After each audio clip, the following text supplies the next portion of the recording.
وما أجمل اللون الأخضر هنا في المدرجات وبجمهور الجرين بويس وليد ايجلز والدرب السلطان كلهم طلعوا اليوم من أجل مصلحة الرجاء ومن أجل الدفاع عن الرجاء في هذه اللحظة العصيبة عندما تأتي الانتقادات.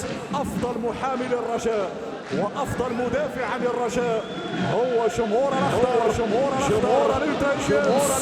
جمهور المكانة وراء الرجاء في السراء والضراء.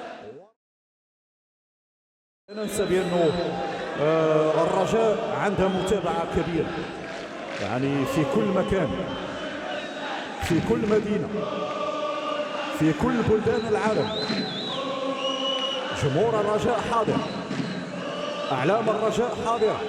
يعني أكيد وأنتم تتابعون البطولات الأوروبية فشعار الرجاء دائما حاضر في كبريات الملاعب الأوروبية، وهذا دليل بأنه فعلا الشعبية هي جارفة للأخضر.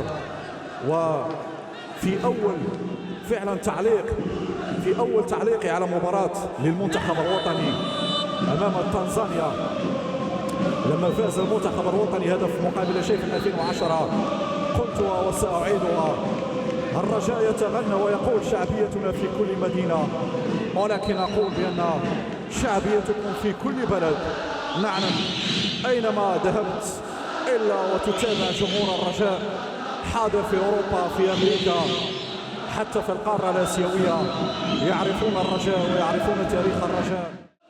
والرجاء رغم الداء والأعداء دائما سيبقى في العلياء بشموخه بألقابه بتاريخه وكذلك بنتائجه.